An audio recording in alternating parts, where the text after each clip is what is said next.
بسم اللہ الرحمن الرحیم۔ السلام علیکم۔ آج ہمارے اس قرآن مجید کے خلاصے کی کلاس کا 5واں دن ہے۔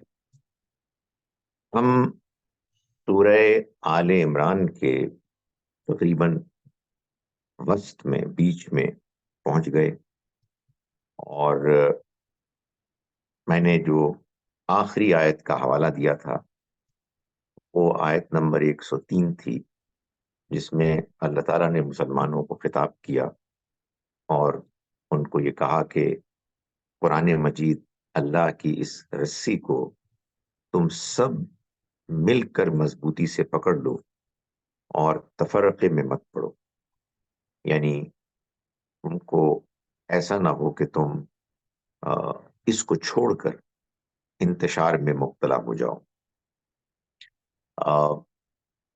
یہ آغاز ہے سورہ آل عمران میں مسلمانوں سے خطاب کا۔ اس سے پچھلا حصہ اہل کتاب سے خطاب پر مشتمل تھا۔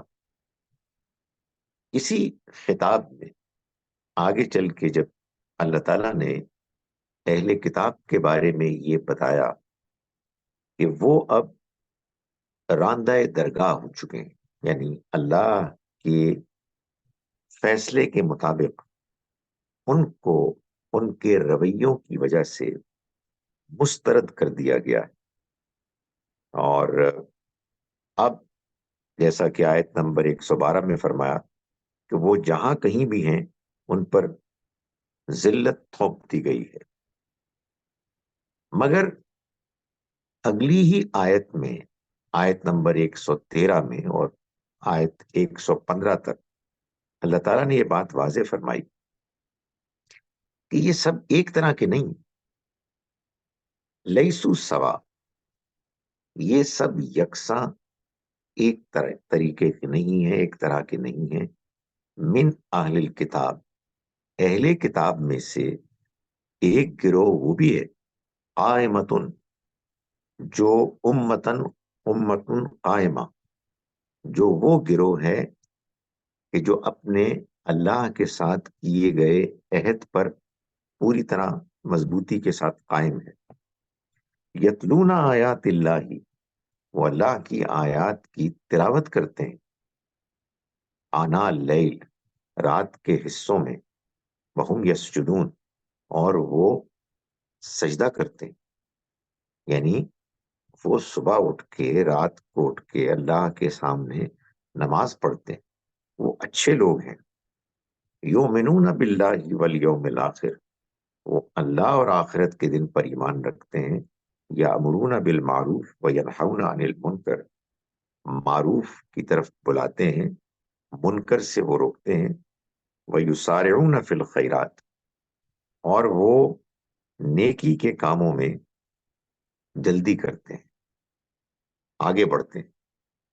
اولئک من الصالحین، یہ لوگ نیک لوگ، اچھے لوگ ہیں۔ فرمایا وما یفعلوا من خیر، وہ جو نیکی بھی کریں گے، فلن یکفروا، تو وہ ضائع نہیں ہوگی، اس کے اجر سے وہ محروم نہیں ہوں گے۔ واللہ علیم بالمتقین، اور اللہ متقیوں، خدا ترسوں سے واقف ہے۔ یہ کون ہے؟ یہ اہل کتاب ہیں۔ نبی صلی اللہ علیہ وسلم کے زمانے میں یہ لوگ موجود تھے، ابھی مسلمان نہیں ہوئے تھے، اور ان کی اللہ نے اس قدر تعریف کی ہے۔ تو یہ جو ہمارے ہاں ایک تصور ہے کہ تمام غیر مسلم کافر ہوتے ہیں اور وہ جہنم میں جائیں گے، یہ تصور قرآن کا تصور نہیں۔ اور یہ ٹھیک ہے اپنی جگہ پر کہ یہ لوگ چونکہ اچھے لوگ تھے، یہ بعد میں ایمان لائے، مسلمان ہو گئے، اور اسی طرح سے آج کے دور میں بھی اچھے غیر مسلم موجود ہیں۔ ان کو ہمیں ایسے انداز میں ان کے ساتھ ڈیل کرنا چاہیے کہ وہ ہمارے رویے سے، ہماری بات چیت سے اللہ کے دین کے قریب آئیں۔ یہ نفرت، یہ دوسروں کے بارے میں منفی رویہ، یہ ہمارے دین کا بتایا ہوا رویہ نہیں۔ اس کے بعد سورہ آل عمران کا جو یہ حصہ ہے دوسرا، اس میں وہ مضمون بیان ہوا ہے کہ جو اس حصے پر غالب ہے، اور وہ ہے غزوہ احد کا بیان۔ سورہ بقرہ میں بھی دوسرے حصے میں اللہ تعالیٰ نے مسلمانوں سے خطاب کیا ہے، لیکن وہ جو خطاب ہے اس میں شریعت کا بیان اور مختلف احکام ہیں جن کو اللہ تعالیٰ نے مسلمانوں کی رہنمائی کے لیے بیان فرمایا۔ اس سورہ مبارکہ میں شریعت کا کوئی حکم بیان نہیں ہو، جو چیز بیان ہوئی ہے وہ ایک واقعے کے پس منظر میں مسلمانوں کی رہنمائی ہے۔ ان کو ہدایت کی گئی ہے کہ دیکھو یہ جو غزوہ احد میں تمہارے ساتھ معاملات ہوئے، اس کی وجہ کیا تھی، اس میں تمہارا رویہ کیا تھا، اس میں تم کن کن مختلف گروہوں میں بٹ گئے، اس میں جو کچھ تمہیں مشکل آئی وہ کیوں آئی، جو لوگ دنیا سے رخصت ہوئے ان کا کیا معاملہ ہوا، کیا ان کے ساتھ اللہ کا رویہ ہوگا، وغیرہ وغیرہ۔ یہ وہ طریقہ ہے کہ جس میں ایک واقعے کو سامنے رکھ کر ہدایات دی جاتی ہیں، رہنمائی کی جاتی ہے، اور یہ سورہ آل عمران کے دوسرے حصے میں ہمارے سامنے اللہ تعالیٰ کی طرف سے رہنمائی آتی ہے۔ چنانچہ آیت نمبر 121 سے اس بیان کا آغاز ہوتا ہے، جس میں اللہ تعالیٰ فرما رہے ہیں کہ اِذْ غَدَوْتَ مِنْ أَهْلِكَ تُبَوِّئُ الْمُؤْمِنِينَ مَقَاعِدَ لِلْقِتَالِ، اور یاد کرو اس وقت کو کہ جب تم اپنے گھر سے، یعنی پیغمبر صلی اللہ علیہ وسلم اپنے گھر سے نکلے مسلمانوں کو جنگ کے مورچوں پر معمور کرنے کے لیے، انہیں بتانے کے لیے کہ کس کو کہاں پر کھڑا ہونا ہے، کہاں سے اس جنگ میں شریک ہونا ہے، اور واللہ سمیع علیم، اللہ سننے والا جاننے والا ہے۔ اذ ہمت طائفتان، یہ وہ وقت ہے کہ جب دو گروہوں نے، یعنی مسلمانوں کے اندر کے دو جماعتوں نے ارادہ کیا، ان تفشلا، تمہارے اندر کے دو گروہوں نے، کہ وہ حوصلہ چھوڑ دیں گے، واللہ ولیہما، حالانکہ اللہ ان کا ولی مددگار تھا، وعلی اللہ فلیتوکل المؤمنون، اور اللہ ہی پر چنانچہ چاہیے کہ اہل ایمان بھروسہ کریں۔ یعنی جو شروع کا معاملہ تھا غزوہ احد میں، اس میں دو گروہ تھے کہ جن کی ایک کمزوری پائی گئی، اور اللہ تعالیٰ نے ان کا ذکر کر کے اس کو پوائنٹ آؤٹ کیا تاکہ یہ بات سامنے آ جائے کہ کس نے کس موقع پر کیا کیا، کیا کرنا چاہیے تھا، کیا نہیں کرنا چاہیے تھا۔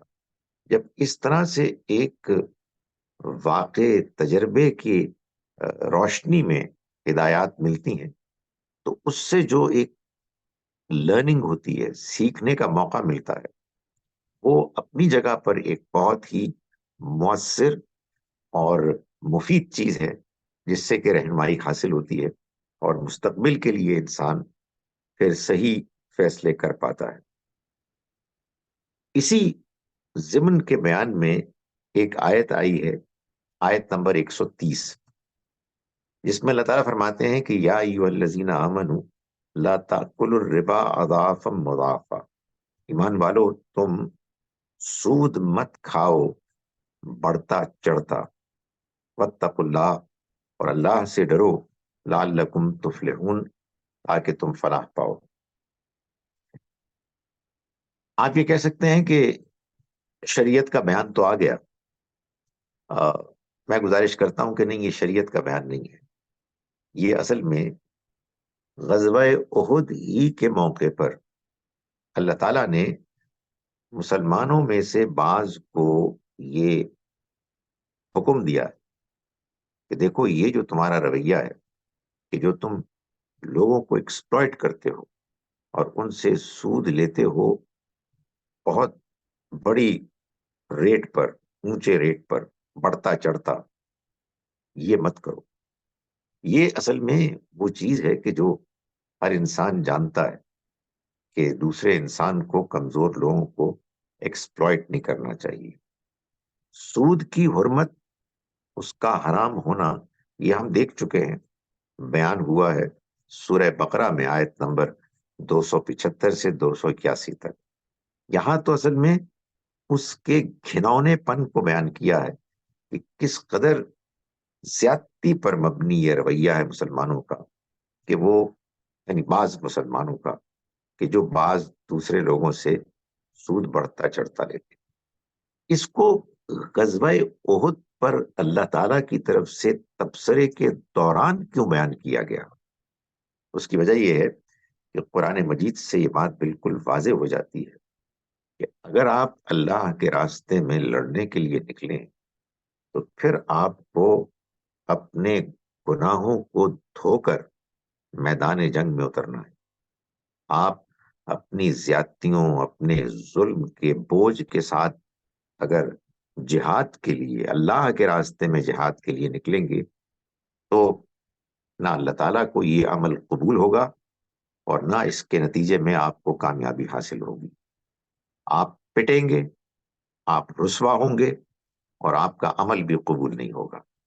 چنانچہ ہم قرآن مجید میں بھی اس کا ایک سے زیادہ مرتبہ ذکر دیکھتے ہیں کہ اللہ تعالیٰ یہ فرماتے ہیں کہ میدان جنگ میں جانے سے پہلے مسلمانوں کو اللہ سے معافی مانگنی چاہیے، اس کے آگے گڑ گڑانا چاہیے، اس سے ہمت کی، حوصلے کی توفیق مانگنی چاہیے، قدم کیے جم جانے کی میدان جنگ میں اللہ سے توفیق مانگنی چاہیے۔ یہی وہ چیز ہے کہ جس کا مظاہرہ حج کے موقع پر ہوتا ہے، کہ جو اصل میں سمبلائز کیا گیا ہے جہاد کو۔ حج میں ہم جاتے ہیں اور اصل میں اللہ کی دعوت پر جاتے ہیں، اس کے گھر میں اس کا طواف کر کے ہم اپنی کمٹمنٹ کا اظہار کرتے ہیں۔ حجر اسود جو اس کا سمبولیکلی دایاں ہاتھ ہے، اس کو ہم چومتے ہیں یا اس کی طرف اشارہ کرتے ہیں اور اللہ سے عہد کرتے ہیں کہ ہم اس کے بندے بن کے رہیں گے، اور پھر منا میں جا کے مجاہدین کی شکل میں ہم پڑاؤ ڈالتے ہیں۔ اگلے روز ہم میدان عرفات میں جا کے اپنے گناہوں کی معافی مانگتے ہیں، اور اگلے دن جہاد کے لیے اللہ سے توفیق مانگتے ہیں۔ اگلے دن 10 ذوالحج کو، 10 ذوالحج سے لے کر 12 یا 13 ذوالحج تک پھر شیطان کو کنکر مارے جاتے، رمی جمرات ہوتی ہے، اور یہ اصل میں شیطان کے خلاف وہ جہاد ہے جس کے لیے اللہ تعالیٰ نے حاجیوں کو بلایا ہوتا ہے۔ تو میں گزارش یہ کر رہا تھا کہ وہ جو جہاد ہے، اس سے پہلے 9 ذوالحج میں میدان عرفات میں اللہ سے معافی مانگی جاتی ہے۔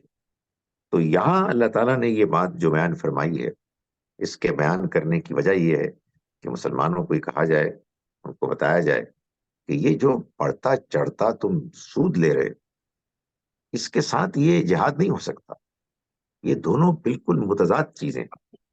سو یہ اللہ کی طرف سے ایک رہنمائی ہے کہ جب کبھی بھی آپ اس کے دین کے لیے کوئی کام کریں گے، اس میں دلچسپی لیں گے، تو پھر یہ ضروری ہے کہ ساتھ ساتھ آپ اپنے کردار، اپنے اخلاق کو درست کریں، اور جو پیچھے گناہوں کا بیگیج ہے اس کو صاف کریں۔ یہ ہوگا تو اللہ کی طرف سے آپ کو توفیق ملے گی کہ آپ صحیح طریقے سے اس کے دین کی خدمت کر سکیں گے، اس کے راستے میں جہاد کر سکیں گے۔ اس کے بعد ہم دیکھتے ہیں آگے چل کے آیت نمبر 140 سے آن ورڈز اللہ تعالیٰ نے یہ بات بیان فرمائی کہ یہ جو مسلمانوں کو احد میں نقصان ہوا، یعنی یہ وہ جنگ ہے کہ جس میں دشمن کو ایک موقع پر وقتی طور پر کچھ غلبہ حاصل ہو گیا، مسلمانوں کو نقصان پہنچانے میں وہ کچھ کامیاب ہو گئے. اس پر اللہ تعالیٰ نے تبصرہ فرمایا.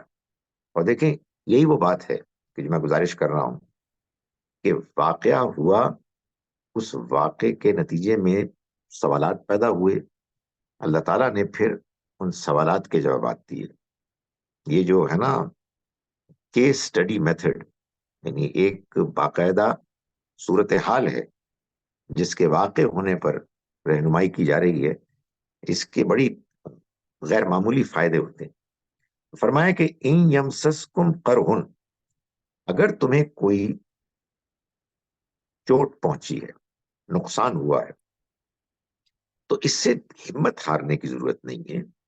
فقط مسل قوم قرحم مثلو، آخر دشمن کو بھی تو اس طرح کی چوٹ، اس طرح کا نقصان پہنچا ہے.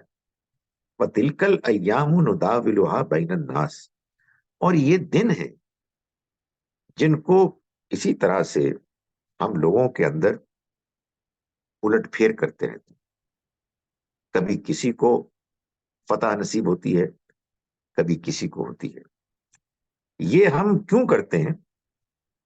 اس لیے کہ اللہ تعالیٰ فرماتا ہے اس لیے کہ اللہ تمہارا امتحان کرے.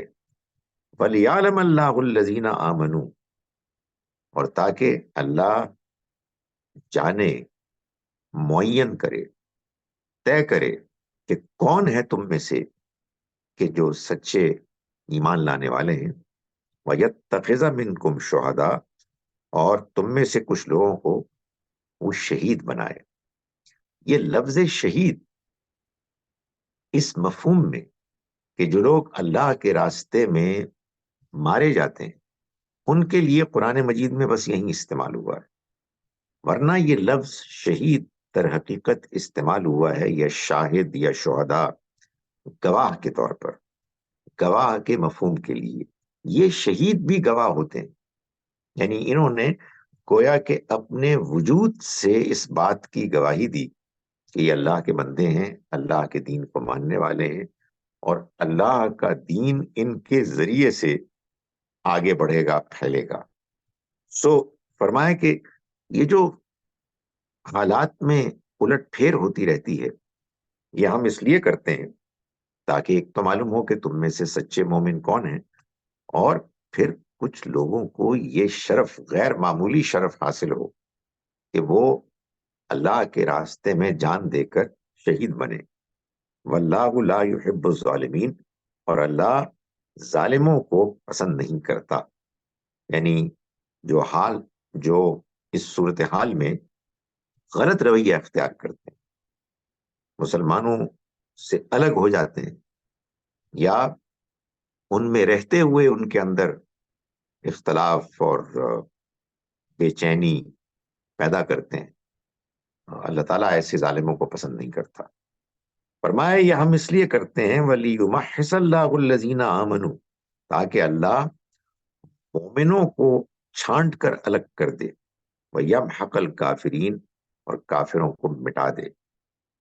یہ کشمکش، یہ سٹرگل، یہ مشکل حالات، یہی تو ہیں کہ جس کے نتیجے میں یہ بات واضح ہوتی ہے کہ کون کھرا ہے اور کون کھوٹا ہے.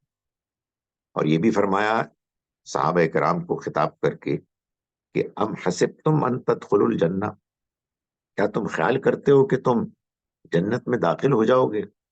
ولما یعلم اللہ الذین جاہدوا منکم، جبکہ ابھی تو اللہ نے اس بات کو طے نہیں کیا، اس پر وہ واضح نہیں ہوا دنیا کے واقعات کے لحاظ سے کہ کون ہیں جو تم میں سے جہاد کرنے والے ہیں. وَيَعْلَمَ الصَّابِرِينَ، اور ابھی یہ چیز ممیز نہیں ہوئی، واضح نہیں ہوئی کہ کون ہے کہ جو ثابت قدم ہے. یعنی انسان کے اندر یہ پوٹینشل تو پہلے سے ہوتا ہے کہ وہ اچھا ہے اور اچھائی کی طرف جائے گا، صحیح فیصلے کرتا ہے، لیکن انسان کے اندر کا یہ اچھا پوٹینشل نمایاں تو واقعات کے ذریعے سے ہوتا ہے. وہ واقعات رونما اس طرح اس وقت ہوتے ہیں کہ جب ایک خاص صورتحال پیدا ہوتی ہے، چیلنجز آتے ہیں، مشکلات آتی ہیں، اچھے حالات ہوتے ہیں، تو اس میں انسان اپنے اپنی توفیق سے، اپنی انڈیپینڈنٹ ڈیسیشن میکنگ کے نتیجے میں جو فیصلے کرتا ہے، اس سے یہ طے ہوتا ہے کہ وہ مومن ہے، وہ اچھے کردار کا ہے، وہ ثابت قدم ہے یا نہیں۔ اس کے بعد اسی صورتحال میں یہ واقعہ بھی ہوا کہ نبی صلی اللہ علیہ وسلم کی شہادت کی خبر افواہ پھیل گئی، جس کے نتیجے میں مسلمان بہت سے ایسے ہیں کہ جو کمزور پڑ گئے، جن کے اندر پھر یہ ایک بے دلی پیدا ہو گئی کہ اب کیا فائدہ، اب ہم اگر اس جنگ میں شریک ہوں گے تو اس سے آخر کیا ملے گا۔ تو آیت نمبر 144 میں اللہ تعالیٰ نے فرمایا کہ وما محمد الا رسول، محمد تو بس ایک رسول ہے، قد خلت من قبلہ الرسل، ان سے پہلے بھی بہت سے رسول گزرے، افہم ماتا او قتلا، کیا اگر وہ فوت ہو جائیں گے، وفات پا جائیں گے یا قتل کر دیے جائیں گے، تو کیا انقلبتم علی اعقابکم، کیا یہ ہوگا کہ تم پیٹ پھیر کر بھاگ جاؤ گے؟ یعنی تمہاری دین کے ساتھ کیا یہ کمٹمنٹ ہے؟ فرمایا کہ وَمَن يَنْقَلِبْ عَلَىٰ عَقِبَيْهِ، یہ جان لو کہ جو بھی دین کو سمجھ کر مان لینے کے بعد پیٹ پیچھے پھر جائے گا، فَلَن يَضُرَّ اللَّهَ شَيْئًا، تو اللہ کو کوئی نقصان نہیں پہنچا سکے گا، یعنی وہ اپنے آپ ہی کو نقصان پہنچائے گا۔ وَسَيَجْزِي اللَّهُ الشَّاكِرِينَ، اور اللہ تو شکر گزاروں ہی کو صلہ دیتا ہے۔ یعنی معلوم یہ ہوتا ہے کہ جو لوگ شکر گزار ہیں انہی کو یہ توفیق ملتی ہے کہ وہ ایسے موقعوں پر کہ جو امتحان اور ابتلا کے موقع ہیں ان میں ثابت قدم رہتے ہیں۔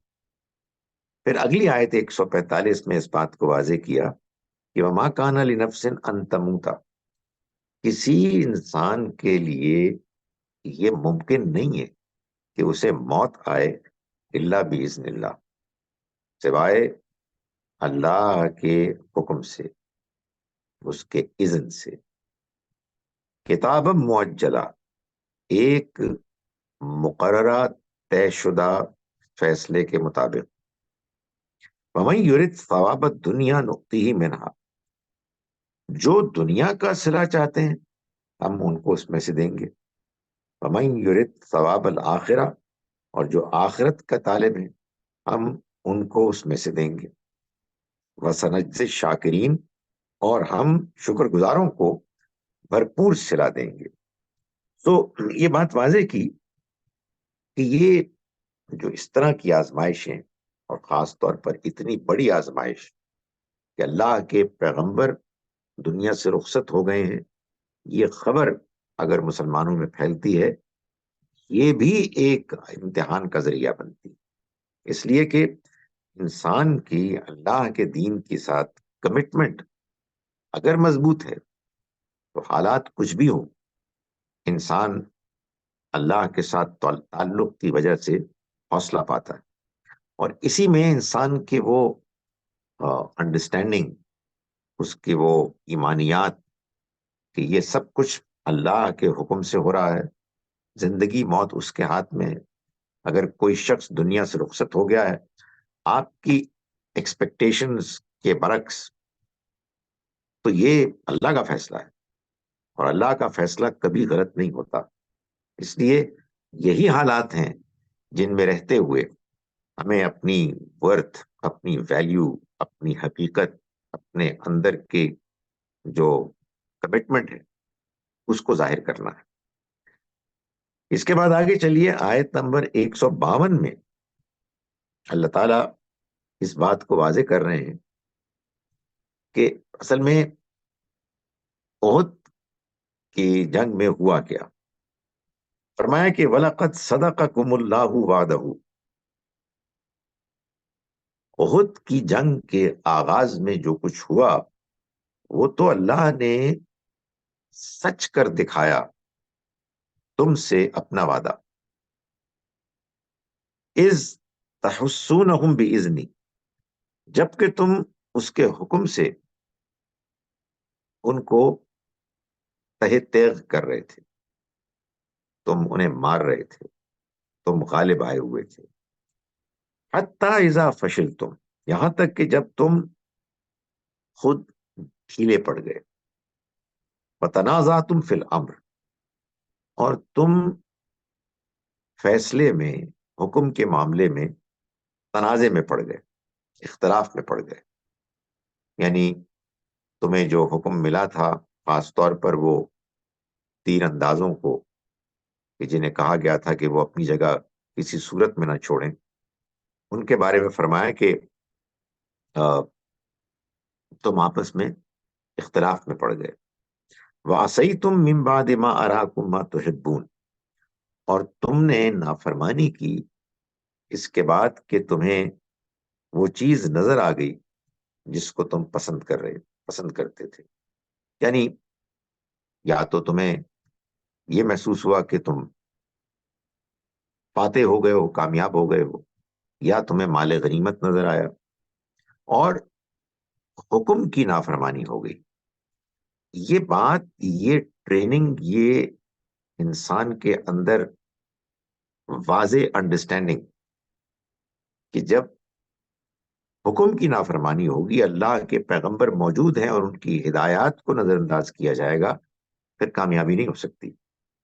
تو یہ جو احد کا واقعہ ہوا، اس میں یہ ایک بہت بڑا سبق ہے اور اس سبق سے فائدہ اٹھانا چاہیے. فرمایا کہ منکم من یرید الدنیا، تم میں سے وہ بھی تھے کہ جو دنیا چاہتے تھے.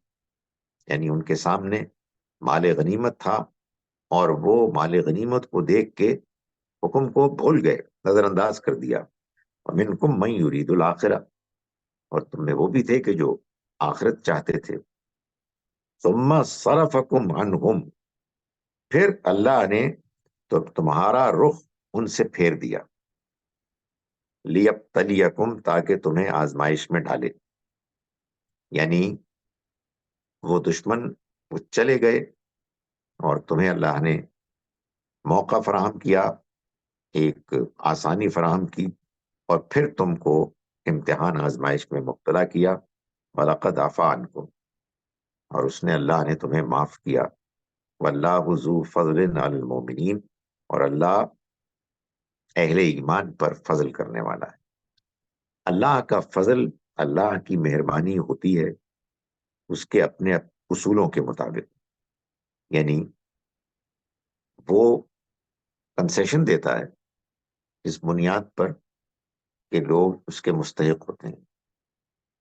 زیادتیاں ہوتی ہیں انسان سے، لیکن اگر انسان اپنے رویے میں ٹھیک ہے، اپنے کمٹمنٹ میں اچھا ہے، لیکن بہرحال انسان ہونے کے ناطے کچھ غلطیاں ہو گئیں، کچھ کوتاہیاں ہو گئیں، تو اللہ تعالیٰ ان کوتاہیوں پر معاف کرتا ہے اور کوئی بڑی پکڑ، کوئی بڑی گرفت میں مبتلا نہیں کرتا. آیت نمبر 155 میں اس بات کا جواب دیا ہے کہ یہ کیسے ہو گیا کہ تم لوگ اس موقع پر اللہ سے کی ہوئی کمٹمنٹ میں تم چوک کھا گئے، تم سے غلطی ہو گئی. فرمایا کہ ان الذین تولوا منکم یوم التقى الجمعان، وہ لوگ کہ جو تم میں سے پھر گئے، پلٹ گئے، جب دو گروہ آپس میں لڑے، ان کی مٹ بھیڑ ہوئی. یہ جو ہوا، یہ معلوم ہے کیا ہوا؟ انما استزلهم الشیطان ببعض ما کسبوا، شیطان نے ان کو ان کے بعض کرتوتوں کی وجہ سے پھسلا دیا. یعنی یہ معلوم ہوتا ہے کہ جب آپ اللہ کے لیے کوئی کام کرتے ہیں، اللہ کی خاطر جہاد کرتے ہیں اس کے راستے میں، یا کوئی اور کنٹریبیوشن کرتے ہیں، اور اس میں آپ سے کوئی کوتاہی ہوتی ہے، اس کی وجہ یہ ہوتی ہے کہ آپ پیچھے سے کوئی گڑبڑ کر کے آئے ہو، اس کا نتیجہ آپ کے سامنے اس صورت میں آتا ہے کہ وہ جو آپ کی پرفارمنس ہونی چاہیے تھی وہ پرفارمنس نہیں ہو پاتی۔ یہ وہی بات ہے جو پہلے بھی بیان ہوئی کہ آپ میدان جنگ میں اترے ہیں تو پھر یہ سود در سود اس کو لے کے نہیں میدان میں آ سکتے، لوگوں کے ساتھ زیادتیاں کر کے آپ اللہ کے ہاں کامیاب نہیں ہو سکتے۔ اللہ کے کام میں، اس کے پروجیکٹ میں آپ کو وہ مدد، وہ اللہ کی طرف سے نصرت نہیں میسر آئے گی۔ اور یہ سب کیوں ہے؟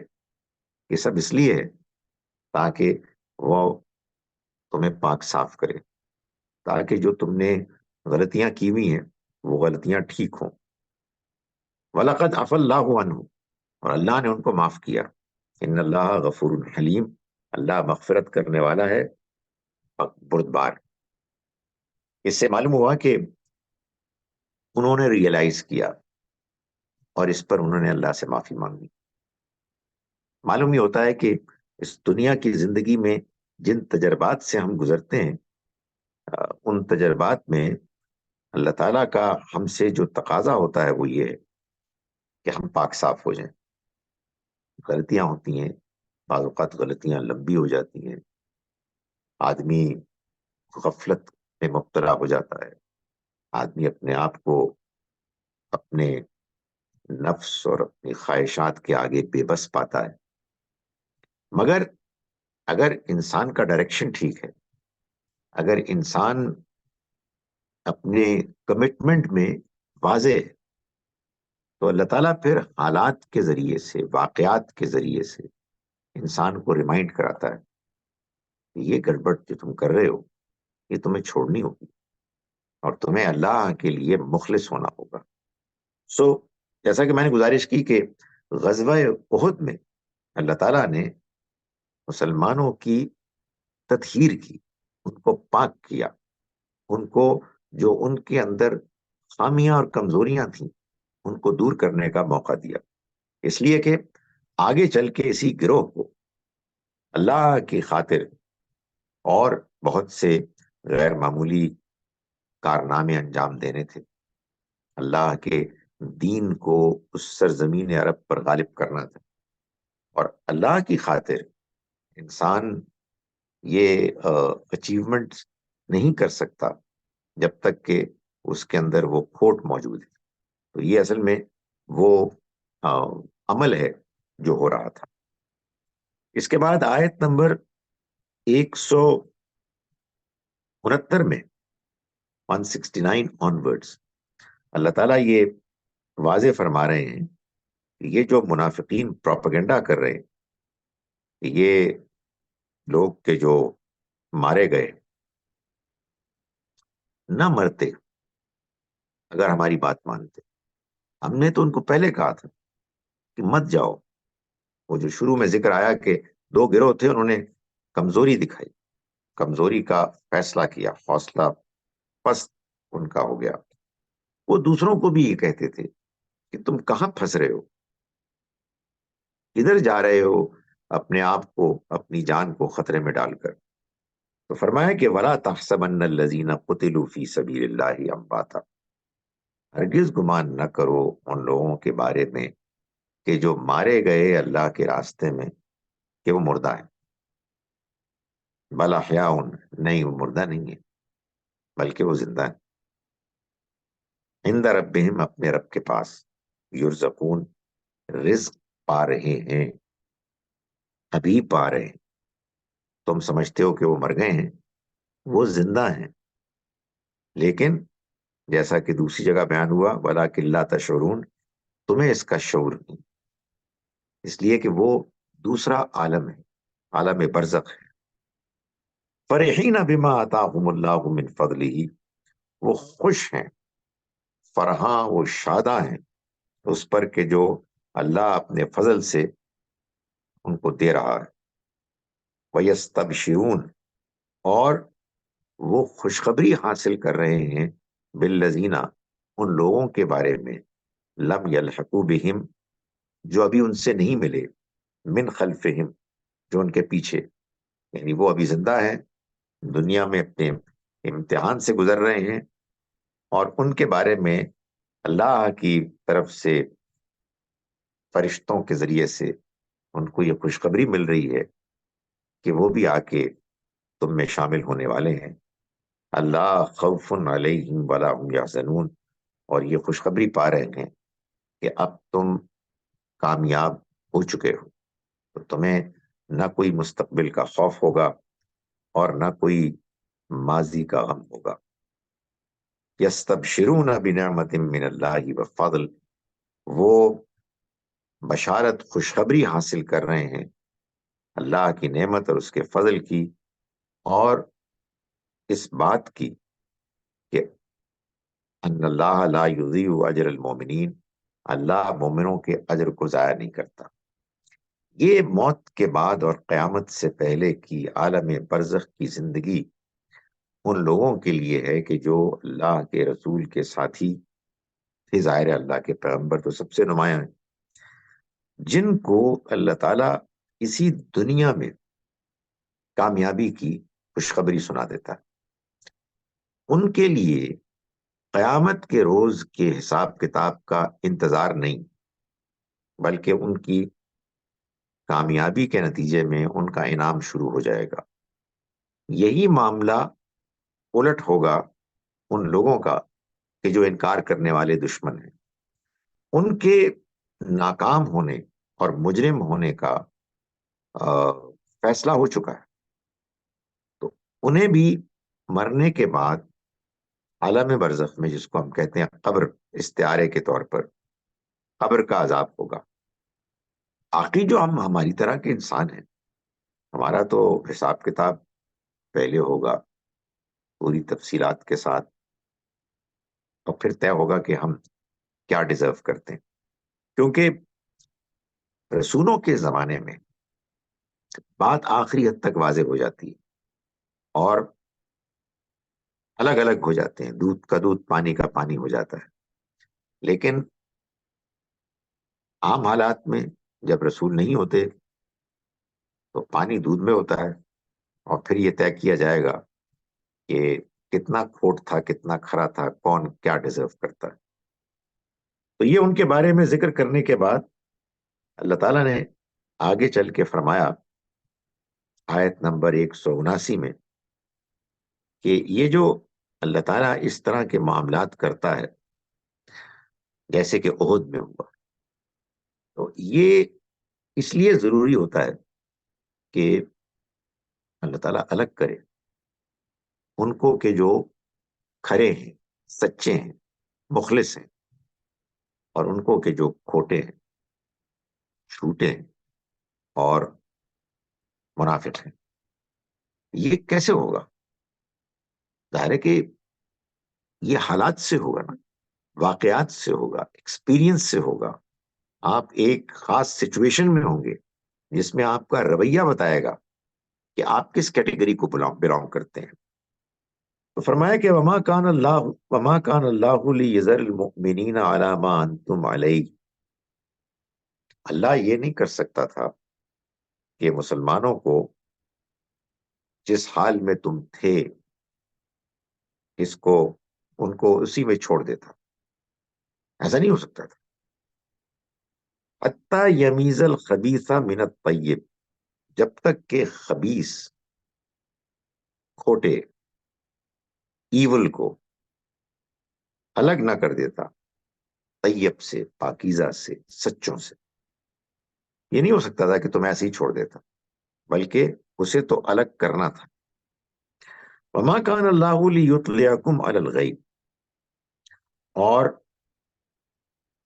اللہ ایسا نہیں ہے کہ وہ تمہیں سارے غیب سے باخبر کر دے۔ یعنی یہ سوال پیدا ہوتا ہے نا کہ بھائی بات یہ ہے کہ یہ جو کھوٹا ہے اور یہ کھرا ہے، یہ ایسے ہی واضح کر دیتا، اللہ تو جانتا ہے، تو اللہ تعالیٰ بتا دیتا کہ یہ کھوٹے ہیں یہ کھرے ہیں۔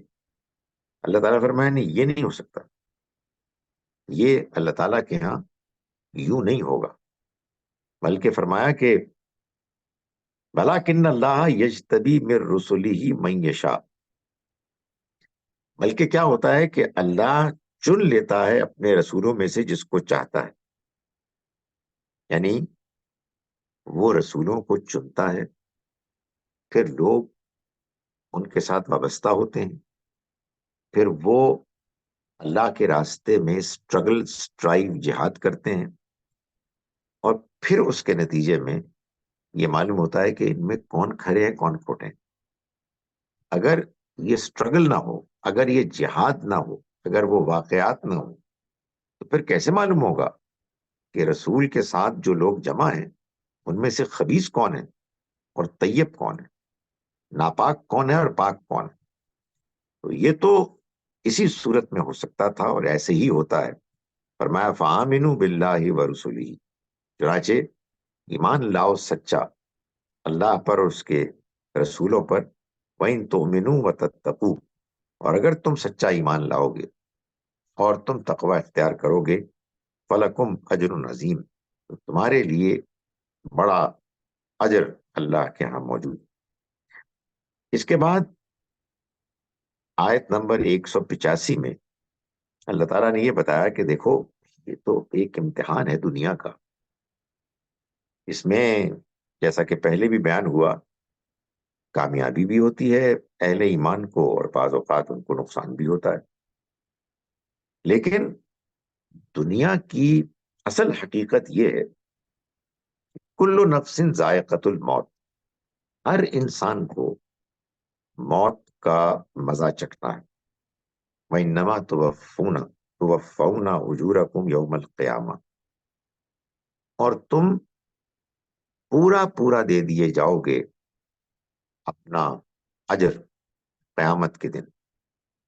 فَمَنْ زُحْزِحَ عَنِ النَّارِ وَأُدْخِلَ الْجَنَّةَ فَقَدْ فَازَ، تو جو شخص جہنم سے بچا لیا گیا، وَأُدْخِلَ الْجَنَّةَ، اور جنت میں داخل کر دیا گیا، فقط فاز، وہی کامیاب ہوا۔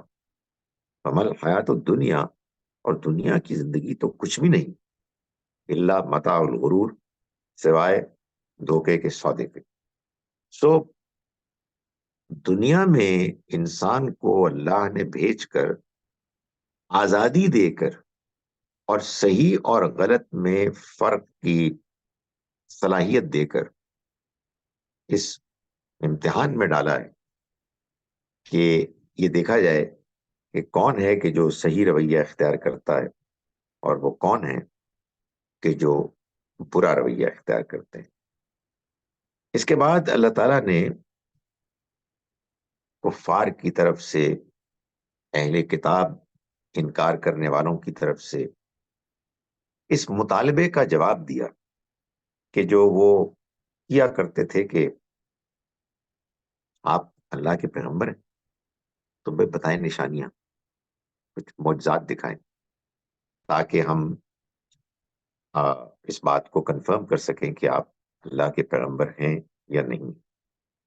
تو اللہ تعالیٰ نے فرمایا کہ یہ نشانیاں مانگ رہے ہیں، ان فی خلق السماوات والارض واختلاف اللیل والنہار لآیات لأولی الالباب، بے شک آسمانوں اور زمین کی تخلیق میں اور رات اور دن کے آنے جانے میں بڑی نشانیاں ہیں ان لوگوں کے لیے کہ جو عقل والے، یعنی تم نشانیاں مانگتے ہو تو یہ نشانیاں بھری ہوئی ہیں، ان نشانیوں کے ہوتے ہوئے تم اگر اللہ کے بارے میں صحیح رویہ اختیار نہیں کر رہے اور دنیا کی لالچ میں اس قدر آگے بڑھ چکے ہو کہ تمہیں اللہ کے پیغام کی سچائی پر غور کرنے کی توفیق نہیں مل رہی اور تم اعتراضات اور سوال برائے اعتراض کر رہے ہو، تو یہ تمہاری بدنصیبی ہے. تمہیں اگر کوئی ایک اور نشانی دکھا بھی دی گئی تو اسے کیا فرق پڑے گا؟ جب رویہ وہی ہے، جب ایٹیچیوڈ سمجھنے اور ماننے کا نہیں ہے، تو نئے معجزات آخر کیا کریں گے؟ اور یہ بھی قرآن مجید نے بیان کیا کہ یہ جو جس طرح کی نشانیاں مانگ رہے تھے اپنے پچھلے پیغمبروں کا حوالہ دے کر، تو اللہ تعالیٰ نے یہ بھی فرمایا کہ ان کے آنے سے بھی کیا فرق پڑا؟ کیا لوگ جو انکار کرنے والے، نظر انداز کرنے والے تھے، وہ سدھر گئے؟ نہیں سدھرے، ان کا رویہ وہی رہا. تو فرمایا کہ جو عقل والے، جو واقعی شعور احساس رکھنے والے، ان کے لیے تو یہ بہت کافی نشانیاں ہیں.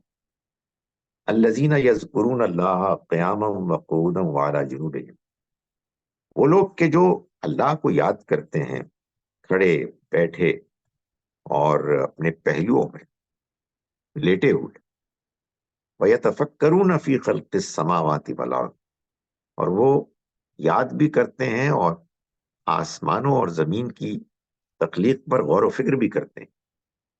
تو وہ اس نتیجے پر پہنچتے ہیں اور اس کو بیان کرتے ہیں، ربنا ما خلقت ھذا باطلا، اے ہمارے رب تو نے اس سب کو باطل، بیکار، بے مقصد نہیں بنایا.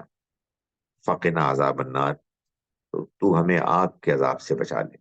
یعنی جب یہ تیری ساری تخلیق با مقصد ہے تو پھر اس کا نتیجہ تو لازماً نکلے گا. اگر وہ نتیجہ نکلے گا تو یقیناً ایسا ہوگا کہ جو لوگ انکار کرنے والے، غلط رویہ اختیار کرنے والے ہیں، وہ پکڑے جائیں گے. تو ہمیں آگ کے عذاب سے بچا لے.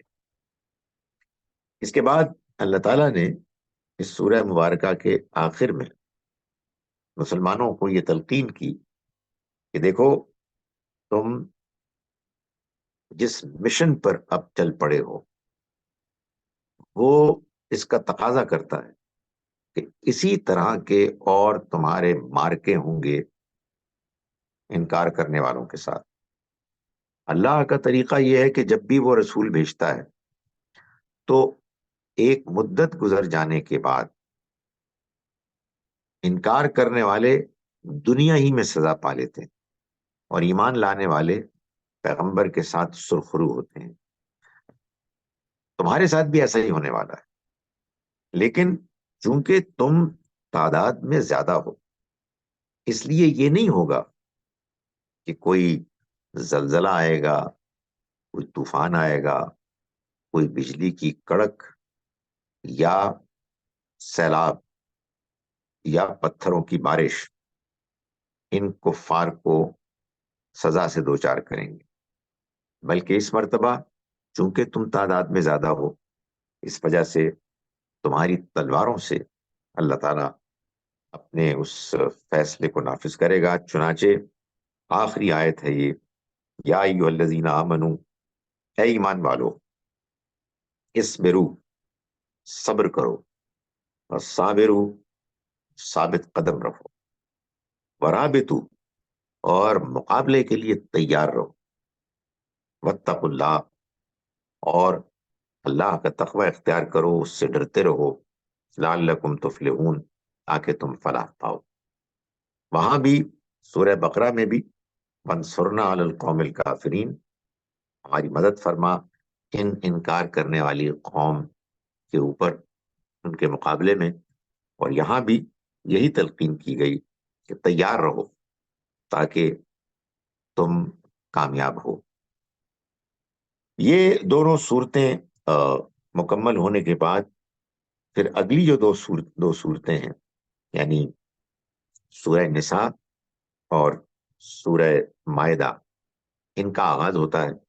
یہ دونوں بھی پچھلی صورتوں کی طرح جوڑا صورتیں ہیں، اور ان دونوں میں جو آپس میں تعلق ہے وہ یہ ہے کہ سورہ نساء میں اللہ تعالیٰ نے ایک اچھے مسلمان معاشرے کی جو آؤٹ لائنز ہیں جو امپورٹنٹ فیچرز ہیں ان کو بیان فرمایا، اور ساتھ ہی ساتھ جو کشمکش چل رہی تھی اس کو بھی بیان کیا ہے۔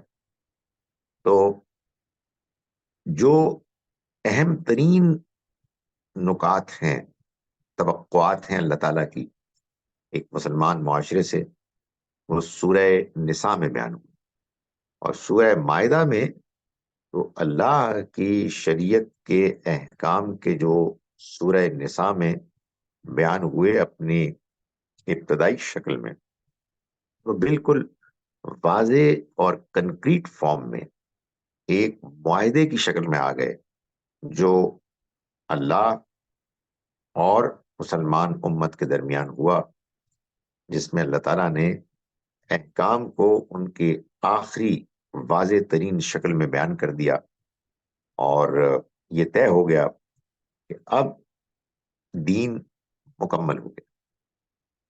اللہ کا پیغام جو اس نے بھیجنا تھا وہ اپنی آخری شکل اختیار کر چکا ہے، اور اب یہ ایک معاہدہ ہے مسلمانوں کے، اہل ایمان کے اور اللہ کے درمیان، کہ یہ دین جو ان کو ملا ہے وہ اس پر سنجیدگی سے عمل کریں گے، اور اللہ تعالیٰ جب تک وہ یہ رویہ اختیار کریں گے تب تک ان کے لیے اپنی مدد اور کامیابی ان کو بیچتا رہے گا، اس سے ہمکنار کرتا رہے گا۔ اس میں جو ابتدا ہے، پہلی آیت، وہیں سے معلوم ہوتا ہے کہ اللہ تعالیٰ اس سورہ مبارکہ میں مسلمانوں سے کیا تقاضا کر رہے ہیں۔ اس میں بالکل ہی ابتدا میں فرمایا کہ یا ایھا الناس، اے لوگو، اتقوا ربکم، تم اپنے رب سے ڈرو، الذی خلقکم، وہ رب جس نے تم کو پیدا کیا، من نفس واحدہ، ایک ہی نفس سے، ایک ہی اوریجن ہے جس سے تم لوگ آئے، مرد ہوں یا عورتیں، وخلق منہا زوجہا، اور اسی سے اس نے اس کا جوڑا بنایا۔ تو یہ ایک ہی اوریجن ہے، ایک ہی سورس ہے۔ فبث منہما رجالا کثیرا ونساء، اور اس نے پھیلا دیے ان دونوں کے ذریعے سے، یعنی آدم و حوا کے ذریعے سے، بہت سے مرد اور بہت سی عورتیں۔ واتقوا اللہ، اور ڈرو اللہ سے، الذی تساءلون بہ، اس اللہ سے جس کا واسطہ تم ایک دوسرے کو دیتے ہو جب تم میں گفتگو ہوتی ہے، اختلاف ہوتا ہے۔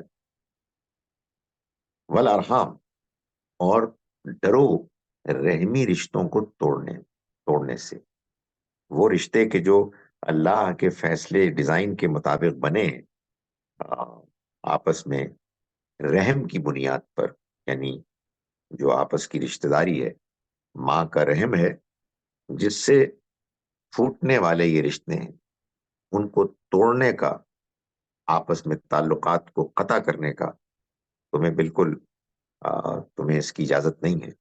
اس سے ڈرو، ان اللہ کان علیکم رقیبا، بے شک اللہ تمہاری نگرانی کر رہا ہے۔ گویا کہ شروع ہی میں یہ بات بتا دی کہ یہ جو انسانیت ہے یہ اللہ کی بنائی ہوئی ہے، یہ گویا کہ اللہ کا کنبہ ہے۔ اللہ تعالیٰ اس میں کوئی زیادتی، کوئی دھاندلی برداشت نہیں کرے گا۔ اللہ نے اگر اپنے بندوں کو اپنا پیغام دیا ہے اور وہ اس کے ذریعے سے ان کو چاہتا ہے کہ وہ دنیا کی زندگی گزارے، تو وہ ان کو ہدایت کر رہا ہے کہ تمہیں اپنے دوسرے انسانوں کا خیال رکھنا ہے، ان کے ساتھ زیادتی نہیں کرنی۔ اللہ تعالیٰ اس کو ہرگز برداشت نہیں کرے گا کہ انسان انسانوں کے ساتھ رہیں اور وہ ان کے ساتھ زیادتی کرے، وہ ان کی عزت، ان کے مال، ان کی جان کے دشمن بنے۔ یہ اللہ کی بنائی ہوئی مخلوق ہے، ان کے ساتھ حسن سلوک اللہ کے ساتھ صحیح تعلق کا بیان ہے، کا اظہار ہے، اور ان کے ساتھ زیادتی اللہ تعالیٰ کے خلاف بغاوت ہے، اور اللہ تعالیٰ اپنے خلاف بغاوت کو برداشت نہیں کر سکتا۔ اس لیے تم اگر ایک معاشرے میں رہتے ہو تو دوسرے انسانوں کے ساتھ بہترین سلوک رویہ اختیار کرنا ہے، اور ان کے ساتھ وہ وہ رویہ، وہ طریقہ اختیار کرنا ہے کہ جس سے تم اپنے رب کو راضی کرو۔ اگر کوئی ایک آدھ سوال ہے تو میں اس کے لیے حاضر ہوں۔ باقی سام سورہ نساء کا کل پڑھیں۔ ان میوٹ کر کے آپ میں سے جو کوئی ایک سوال کرنا چاہیں وہ کر لیں۔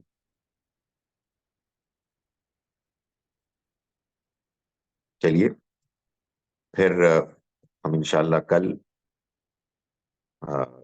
سورہ نساء کو ہم پڑھیں گے اور اس کا ایک خلاصہ میں آپ کے سامنے پیش کروں گا۔